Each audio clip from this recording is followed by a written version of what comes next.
Nós agora vamos discutir o caso clínico apresentado pelo Dr. Jorge.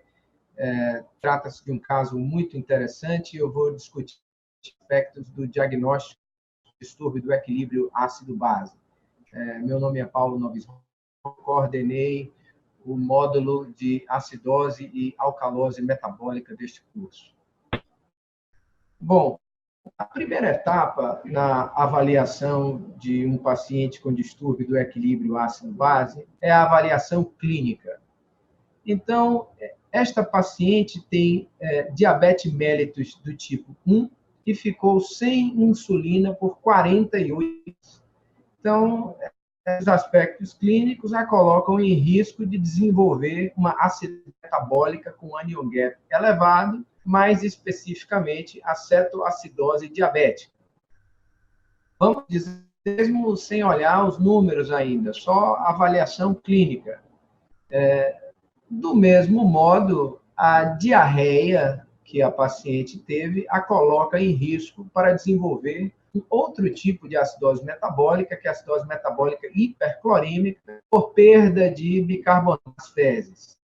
O fato dela estar hipotensa é um fator de risco para a acidose metabólica com anion gap elevado, mais especificamente a acidose lática.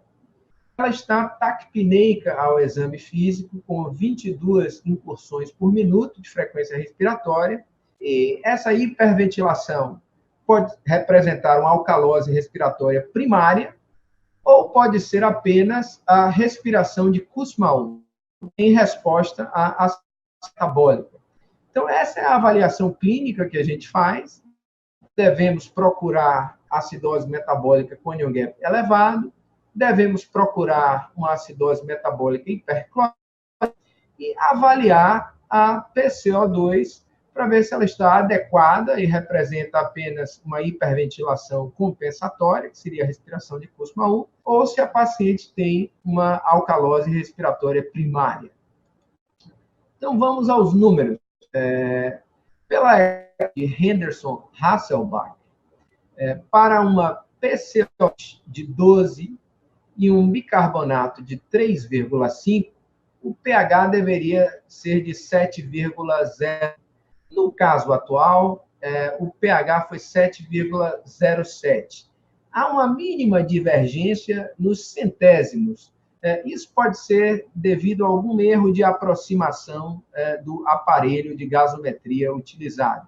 Mas vamos aqui que os números estão perfeitamente corretos. A próxima etapa é avaliar o pH. O pH da paciente foi 7,07, então ela tem uma acidemia muito grave. O distúrbio principal é claramente uma acidose. Essa acidose pode ser metabólica, pode ser respiratória. Para isso, a gente vai avaliar os outros dois componentes, que são o bicarbonato e a PCO2.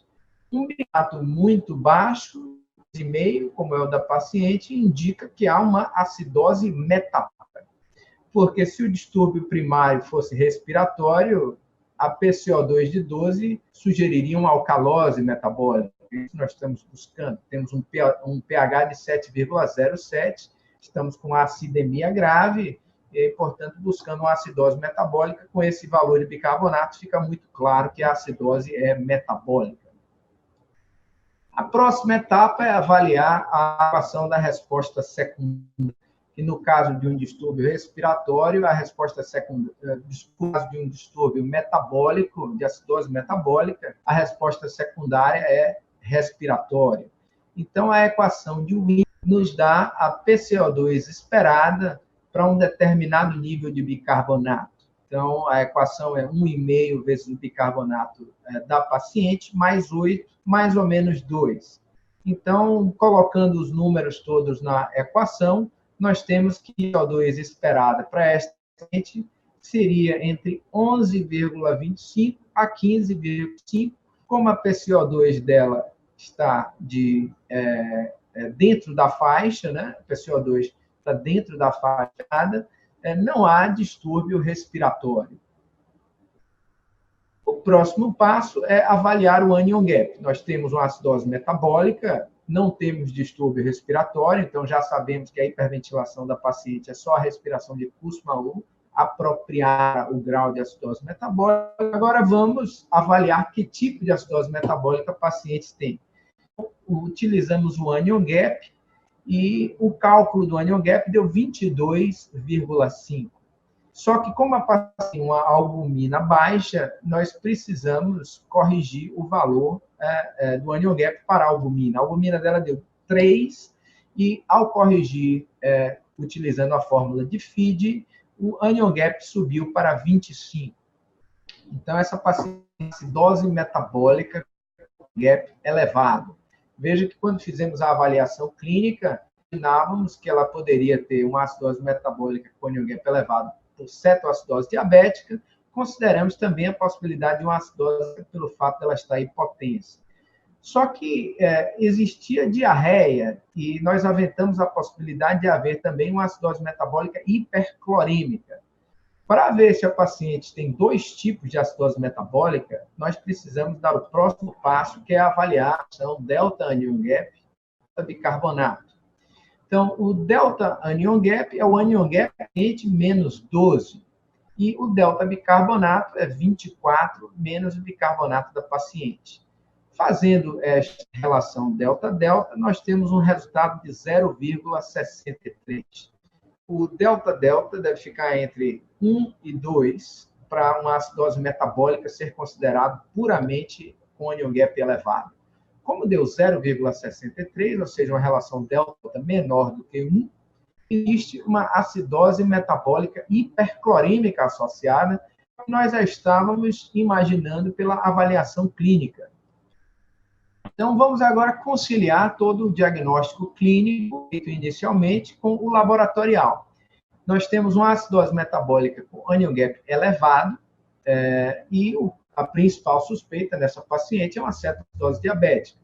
Eu não posso afastar que haja um componente de acidose lática associado, porque a paciente está hipotensa. Então, o que é que nós deveríamos fazer? Deveríamos dosar cetonas no sangue e no sumário de urina avaliar se há a presença de cetonúria. E o lactato deve ser dosado no sangue arterial para afastar a possibilidade de uma acidose lática associada. Então, o diagnóstico sindrômico de acidose metabólica com anion gap elevado nós temos, agora é só fechar o diagnóstico etiológico dosando cetonas e lactato. Acidose metabólica hiperquímica que a paciente tem, o diagnóstico mais provável aí é diarreia. O tratamento da paciente deve ser focado no principal problema, que é a cetoacidose diabética. Isso é feito com expansão volêmica, habitualmente com solução salina, e infusão em bomba contínua de insulina endovenosa. O foco do tratamento não é apenas o controle da glicose, é o fechamento do gap e correção da acidose metabólica.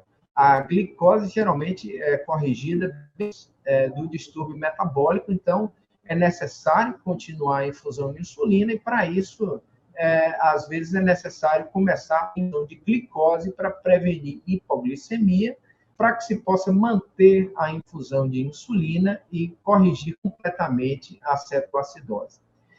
Essa paciente não tem necessidade de receber bicarbonato de sódio a cetoacidose diabética, mas é interessante que ela tem uma segunda acidose que nós vamos dar no slide seguinte.